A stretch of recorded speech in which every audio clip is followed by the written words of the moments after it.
This episode is brought to you in part by Anomaly Health.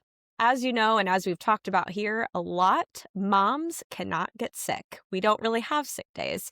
So I've been trying to be a little bit more intentional about what we're doing for our health at home. And I recently started using Anomaly in this cute little tin. It's a daily gut and immune support system designed around the connection between gut health and immune function. It combines some amazing ingredients like colostrum, probiotics, prebiotic fiber, and essential nutrients all in just one little scoop. It really just feels like a more thoughtful, streamlined approach to supporting our health at home every day. And we are so excited because Anomaly has given our listeners a discount code. So please go to tryanomalyhealth.com and use our code WSWWD20 for your first order, 20% off, and be sure to let us know.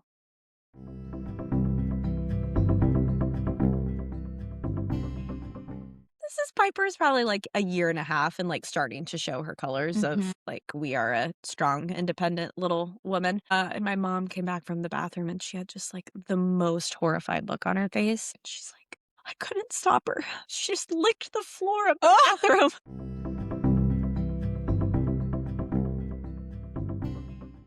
Okay. Oh, we're here Together. We are together. And we know no one actually watches the video of this, but This is the silliest. this is silly. Sam and I are in Sam's closet, both of us. Kind of becoming a thing. My closet. Welcome to You'll Sleep. Oh. We'll sleep when we're dead. And I feel almost dead. So from lack of sleep. Yeah, share your morning and share why you're here in New York City while you're in my closet. I'm here for work, which is just the best thing ever.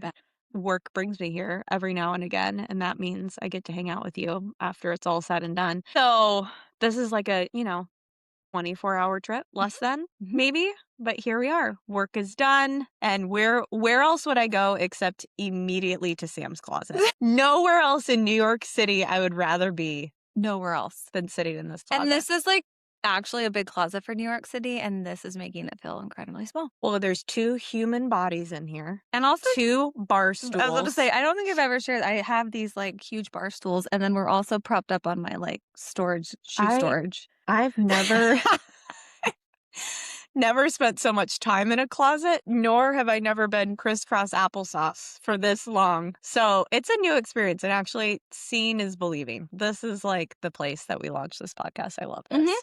It's amazing. Let's think. Why have I not slept in days? I mean, we're on day 6 of me being woken up every night. And I was reminded that you went through this. The reality is you actually went through this year while we were filming a lot of episodes that we never released because we were just figuring all of this out. But I'm now in it. And It is awful. Because it's very different than like babies waking up where it's, the routine, the formula. It's like we eat, we burp, we change a diaper, we go back to And bed. you also have more grace for the baby because you're like, this is what this is supposed to be. Like even up until a year. Yeah. You're always just like, well, it's a baby. Like they're allowed to get up. But a 3.5-year-old, almost 4-year-old. Or an almost 7-year-old because both of them have been going back and forth. And it's all reasons that are completely unnecessary. And I, please, dear God, can someone get us a sleep consultant on this pod so we can ask all these questions? Yes. Someone please deliver for us. Listeners have been so good. I want a sleep consultant for kids, but I also want one for us.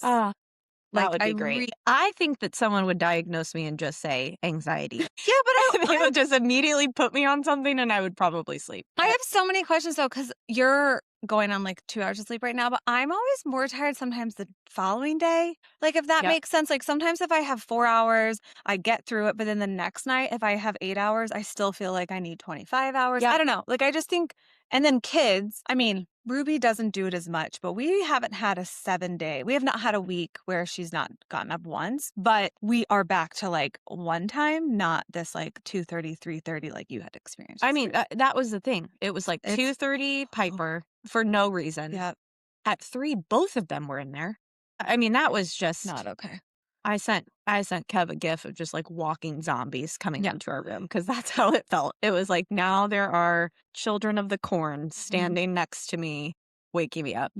And then 3:30, and then I woke up at 4:30 for this flight to get out here. So it's been a long day, but we're here. We love content. We love between that and I told a story to Sam about another very creepy flight situation today that I'm not even going to share here because it was just too weird.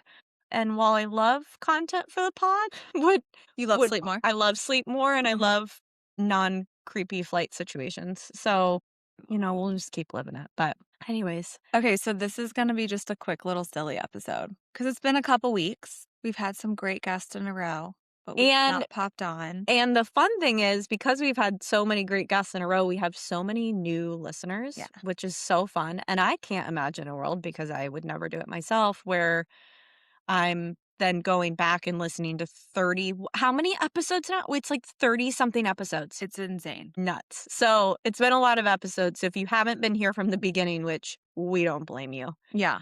We figured it would just be fun to be like, who are these people? And do some like rapid fire questions that I think that'll just be like interesting to see our very diverse responses. Yeah.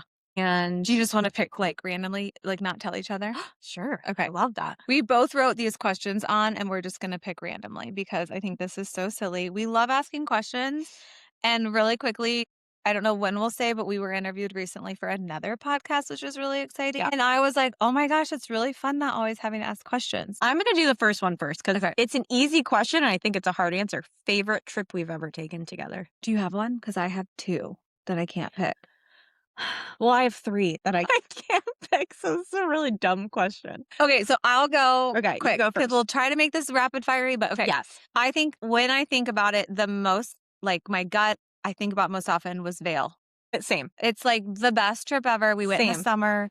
I call us like freshman year of adult life. Yes. Like we thought we had so much money when we had none. We thought we could drink all the things and we couldn't. Like it just was like 25 maybe. We thought I mean, we were maybe 24. We were like for wreck. But we thought we were so cool because we could afford like a kind of nice dinner and then also stay out till 4 a.m. and also go hike all of Vail and run 7 miles. Anyway, it was just beautiful. Personally, or more specific to me, was when Kyle surprised me with Finley being 3 months old and was like, I want to take Sam on a trip to New York, and the only person I'm going to like try to get to go is you. And so you guys both surprised me. So fun. And I mean, I love New York and I never thought I'd live there, but like that more is just the fact that like Kyle's like, I need to surprise her. She's really struggling. Finley was only 3 months old. Yep. And he was like, he made this like huge PowerPoint.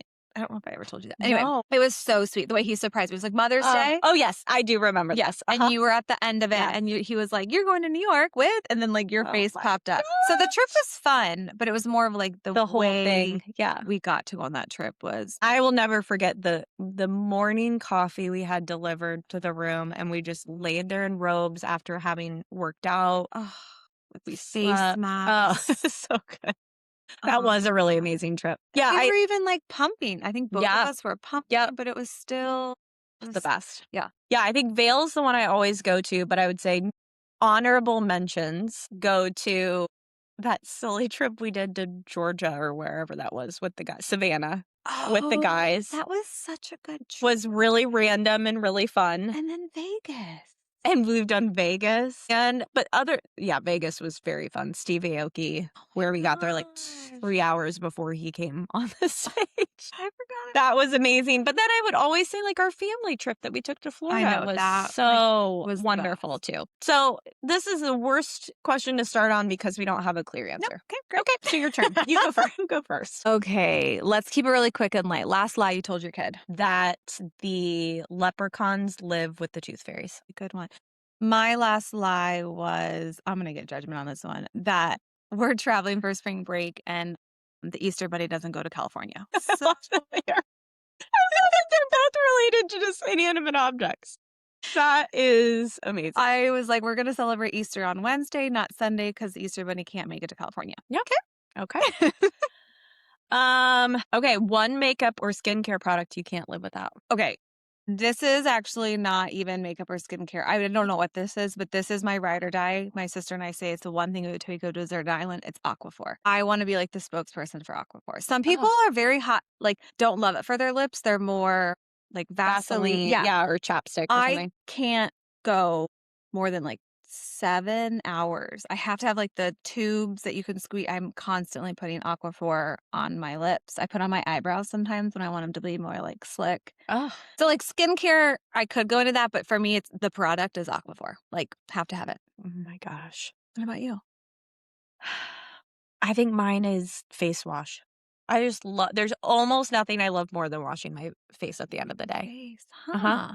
Okay, can we actually talk about this for a Yeah. second? I have a really bad like hormonal zit on my chin. I don't really get acne as much anymore. Yeah. And I just think it's wild to me how times have changed. I used to almost fake being sick if I had a horrible zit on my face in high school. Like I would be that mortified because Oh my God. I didn't Like have you weren't going to school. because I was so upset with it. Like I Yeah. didn't have like a lot of acne. I was just the person that once a month I'd have the massive one. Yeah. And nobody ever tells you it's like hormonal and nobody really talks about it. And then I would pick at it. Right. Okay. Yeah. Anyway, we do all the things. Nowadays, people just put cute little like star stickers. Star patches. And they Yes. go to school like it's trendy. And Yeah. I'm like, I just want to know, are they going through like the emotional? I mean, I would literally like cry to my mom and be like, Mom, look at this on my nose. I can't go to school. And these kids just so anyway, I put a pimple Well, patch on last night. And I you was know that from a brand perspective, I love that brands have now solved that. That's like a huge it's the coolest thing problem ever. for, I mean, women and men, but like generally adolescent women that they can now like have more confidence. And now I It's see all actually the cool. it's really cool. I see all these high schoolers in Brooklyn walk into school with like 2 little stars on their face. And I'm like, that Oh, is anyway. So anyway. love that. Oh gosh. Oh, what is the most used emoji in your phone? And then what emoji represents parenthood right now? You put this in here, so I looked, and most recently it's been the one with the face covering with just the eyes peeking out. Okay. I have texted that one a lot Uh-huh. lately, which I don't know if that means I'm like scared of a lot of things or if I've got something to hide or what, but that was surprising to me though, because I have generally been the skull and crossbones Yeah. emoji like forever. And I do feel like that, at least in the last week with my kids not sleeping, would most represent motherhood to me right now. Skull, I for sure thought I was going to be the skull because the amount of times that I text that, but mine is not surprising. It's like the swish one, like the circle where they're like smiling, but then they're kind of like, Melting. yes, just like, Yep. I can't make Yep. it. Like, Oh, I love I'm that one. not gonna, like, that is basically parenthood in a nutshell for me. If you had to do one thing other than what you are doing now, what would it be? Like career-wise? I mean, I think on like a practical level, I've talked about it before. I really do think I would love being a doula. Like, love it. So good at it. Yeah, I'm obsessed with birthing. Love birth stories, which I feel like we still should talk about one day. Want to be in a room with somebody giving birth so bad. Yeah. Like I wanted to do home births. I'm so obsessed with it. And I find the body so amazing. But on like a more fun, deeper level, like I think like that to me fits my personality. But in like a let's dream big, I do think it would be really fun to be like crushing it as a founder of a cool product out in the world, boss lady, because that is just like not. That feels achievable for you. I will say, and I'm being very serious, I will say when you started talking about being there for home births, I almost left this closet. Talk about things where we are different. I don't want to experience anyone else's birth. I don't want to have to go to someone. I don't want to have to go somewhere and see someone deliver a baby in an inflatable bathtub in their living room. I do so much. I literally just gagged out loud trying to think about it. Like the scene of Paradise. Yeah, couldn't get through it. Couldn't. Yeah, Kyle. No. I'm so obsessed. Okay, so mine was funny because it was always my dream growing up. And I was like, oh, this still would be fun. It would be to be like Katie Couric on the Today Show. But now I'm laughing because I'm like, we're doing that in like a modified way. We're talking to people about their stories on camera for all to see. So I'm essentially doing it. I'm fulfilling it. Yeah, you're so good at this. Okay, me. What is the most unexpected superpower motherhood has unlocked for you? I thought I had capacity before I was a mom, and I like to think that I have like an ungodly amount of capacity now to just do things. Yeah. I think like this morning, perfect example on the plane. Like it was taking off at 7. I had like 3 minutes of sleep. And instead of, just taking a rest like a normal person was, it was like, I'm going to do this, this, this. I'm going to get this email out. I'm going to get this scheduled. I'm going to text you about this. I'm going to I think it's just, I don't know if it's like your skin gets a little bit tougher or you get more adaptable, or I don't know what it is, but I think just like my overall capacity has increased in a way that I wouldn't have expected. Okay, so to not piggyback that, because I also think mine is getting stuff done for me too would be, I also think this is age, but I do think it's motherhood too, because I think about other moms, is my level of judgment has drastically gone down. That's such a good one, and it's so true Like for both of us. Yeah, like I just feel like we've talked a little bit about like I was raised very right or wrong thinking, not a lot of gray area. If you do this, there's only one way to do motherhood or whatever. And I do think it's age, but now that I am like looking at this world through a mother's lens of being like, wait a second. Like even when I went through that miscarriage for the first time, I started to look at all these women in the grocery store and being like, wait, 1 out of 4 of you could literally be miscarrying right now. And we all just like put a smile on our face. So that's crazy. When a mom's having a bad day, or like you see a person lose their crap on their kids on the side of the street in Brooklyn, or kids. I mean, I used to judge kids so hard on airplanes and at playgrounds. Oh my gosh, I can't believe that kid doesn't have its shoes on. And now I literally look at that with like joy. I'm like, oh my gosh, I love that parent. I don't know. So I love that. Yes. I think that's a beautiful one. I think what a beautiful evolution. I like that. I think it's beautiful too, because sadly, like I think that's how judgmental I was. Well, like, I think for somebody who's not as judgmental, it might not be as beautiful. But for me, I think I feel it so much because sadly, like 25-year-old Sam was like really harsh. Well, I think that leads perfectly into this next question. What's something you swore you would never do as a mom that you now do? I don't know if I can think of one thing. Like I've been pretty steadfast with no sleeping with us, which again is silly with how much we get woken up. But I think on like a broader level, it comes from that judgment of like, I'm never going to be that mom that has the kids not wearing their coats. Like not that specific, but just like in general, because I was so buttoned up of just being like, why does that kid's hair look so unbrushed? I'm never going to be the mom that doesn't have my kids. Like, kind of lumping that into something not specific, but just in general of like thinking that my kids would not act out. And now I am that mom that like, I just don't care. And also I think it's kind of great. I find that it's probably freeing. Yeah. But I definitely think I used to be like, I'm never going to let my kids look like that. I'm never going to let my kids walk barefoot and blah, blah. So, or lick the side rails of the subway. And they do. I will never forget when we went to grab a drink with my parents after some event that we were at with the kids. We went to this brewery downtown. Piper's probably like a year and a half and like starting to show her colors of like, we are a strong, independent little woman. And my mom came back from the bathroom and she had just like the most horrified look on her face. And I was like, what happened in there? Because Piper had insisted to go in with her. And she's like, I couldn't stop her. She just licked the floor of the bathroom. And I was like, you know what? You couldn't stop her. So you really couldn't. I think my thing is like a first child, second child type of thing where like I was really wound up with structure, routine, food, like a lot of specifics with Henry. Literally, I mean, he was 3 when Piper was born. So like those first 3 years, and that has just not been my journey with the second one. Is it a mix of knowing better, her personality, having a lot going on? I don't know. I'm sure it's like some combination of the 3, but I would say like there were a lot of things that I did not do with Henry that I was like very strict about that I've like been a much more lackadaisical about. I did a good job today as a mom. I thought this was interesting to be positive. Like to tell yourself, if you were like going to compliment yourself, maybe not today because you've been gone a lot today and you're in New York. I haven't seen my children today. So in general, you were like, I crushed that the other day. I would say, I mean, I've mentioned this on here before, but like weekends specifically, I think I do a really good job of being present. Like it's very important to me. And I found that I'm a better mom when I'm like very, very present, and my kids are more shocking. They're like better behaved when I'm like giving them my full attention and focus. But I would say like at the end of the weekend, especially lately, I've been like really proud of myself for how intentional I've been with my time. And how do you do that? Like, what boundaries are you placing? Are you, like, putting your phone down? Yeah, I don't have my phone near me. That's not a priority. Yeah, it's crazy just the phone, Yeah. what the phone does. Agreed. It completely without your phone. What did I do that I would say I did a good job? And you put it on here. I know, because I think it's really cool to, like motherhood is so hard, and Yep. I'm the first to just be like, "Oh my god, this morning was terrible." Okay, this is really silly, but basic.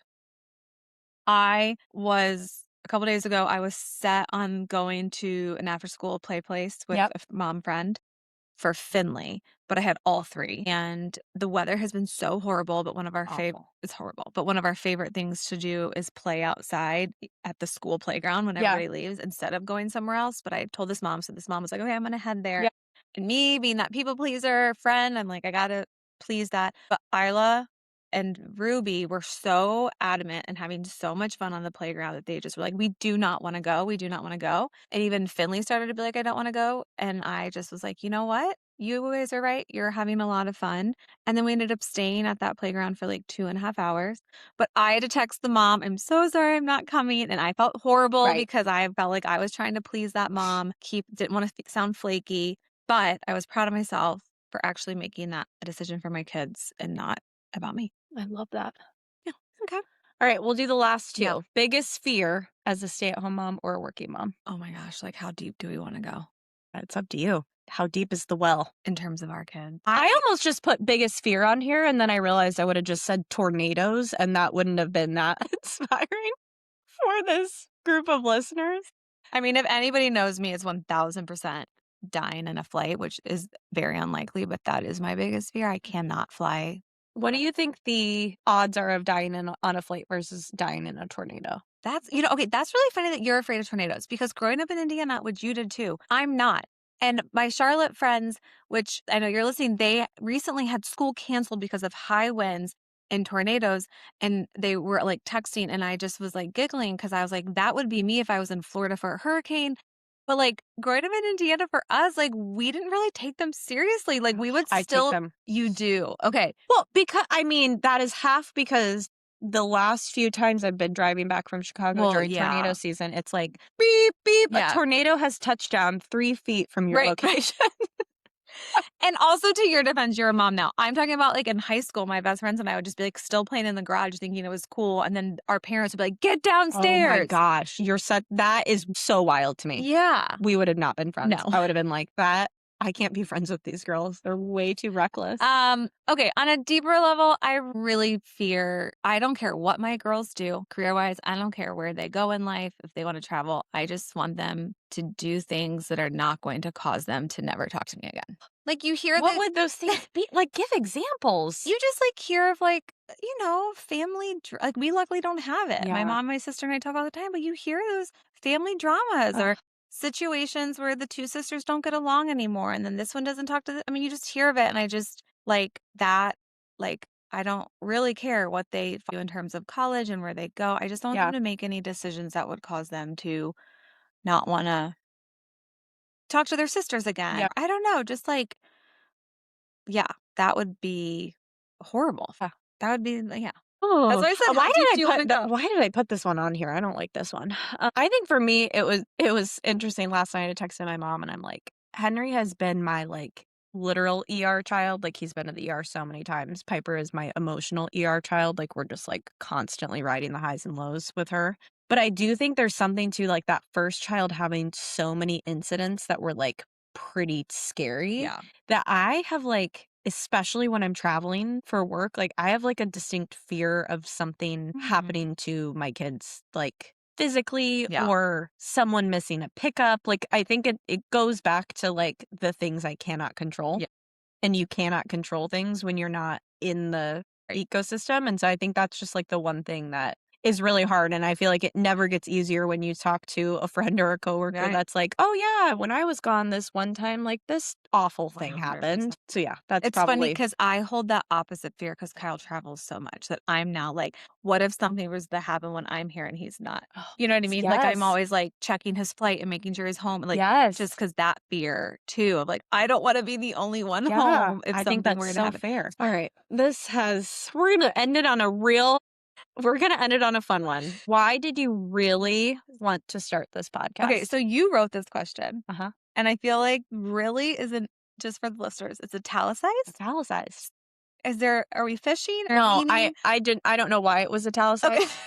It feels, the emphasis now feels very dramatic on here. It wasn't intentional. So why did you really want to start this podcast? Or why did you want to start this podcast? I have always been an idea girl. Hmm. And I know you are an amazing executor. And I also I've always wanted to try something, and you took the bait. And so honestly, it was like a great idea that you took. And now that we're in it, I think I could say more of what the podcast has meant. But like the start of it, it was really just like, I think we have something, Lucy. You're amazing at it. I think you could help build it. I can be the ideal girl. Go. And you took it. And then we like honestly never talked about it again in the sense of we're not doing it. So we're doing it. And now that we're in it, it has evolved for me of like, I just love hearing people's journeys of motherhood. And then I love hearing, and then I love learning. I think we have a mix of, we learn from our guests very specifically what we can like take away the next day. But then I also think there's such a power of a story. Yeah. And I love sharing moms' superpowers. And that's probably where it's like evolved for me. Yeah. But I don't think I thought that when I texted you we should start a podcast. Well, and that I didn't know what you were going to say with that. And what's so funny is like my reason for doing it is truly the exact reason that you described. You are an idea person, and I trust so much your opinions, your thoughts, your ideas. We've talked about this before. I don't listen to podcasts. You have such a better sense of this space. You have such a better sense of like these idea, like whether or not this idea could work. And I really wanted to do it because it was like, okay, this is something super fun, unique, and different to do with my best friend that I don't live near. And I really did it for you. And I think it's just it's so funny because now it's like, it's starting to feel so much bigger than just us. And I think my thing is like, just like you, I love the conversations. I didn't realize how much I love asking people about their journeys and whatnot, but the community aspect of it. Like every single time we get a text from someone that's like, oh my gosh, like I'm just so glad to hear someone else is going through that. Or I'm just so like, I've never heard someone else say something that's just like that feeling that I've had has become like the reason to keep going. And it's been just great. So I'm just glad that I'm glad that you are an idea fairy and that you took this one. I took it. I know. I got you on a good day. I know. So well, that was fun. That was so fun. So fun. Oh, okay, wait. We haven't done this in a long time. What you're loving and things you've done. Oh my God. Okay, I'm going to do something that I've done. Okay, great. And it's actually something I've undone. So I'm kind of... Oh, great. And what I've done is I've undone my commitment to do that half marathon. Yes, I wanted to talk about that. Which I'm actually so proud of myself because I am not a quitter by any sense of the word. And I got 4 weeks into that training and I was like, I don't want to be doing this. What am I doing it for? I'm spending too much time on the weekends out doing this, and then I'm sore and it's not fun. And so I just decided not to, and it's one of the, I then of course immediately got a meme on Instagram that's like, when you've committed to it, it should have said that. It should have said that because I am. It said something like, when you've committed to a half marathon and you've told all of your friends about it, so now that's the only reason you have to do it. I'm like, not only have I told my friends about it, but I committed to it on a podcast. And I'm just not doing it. And I feel so good not doing it. I also have done none of the I thought about all of our... None of them. None, not a single thing I put on this podcast for lots of you to hear. I've not committed to any of those goals. So that's how 2026 is going. We still have the fire horse energy. We just have not... Major fire horse energy. It's just we've had to channel it different places than we thought. And so you have so much fire horse energy to do other things, and the marathon was holding you back, and you're like, your fire horse energy was like, screw that. Yeah. I was like, I'm going to literally trample over it. And then burn it to the ground, because that's how the fire horse works. Okay, so I don't have a product until 30 minutes ago because it's my birthday in a week, and Lucy got me a birthday present.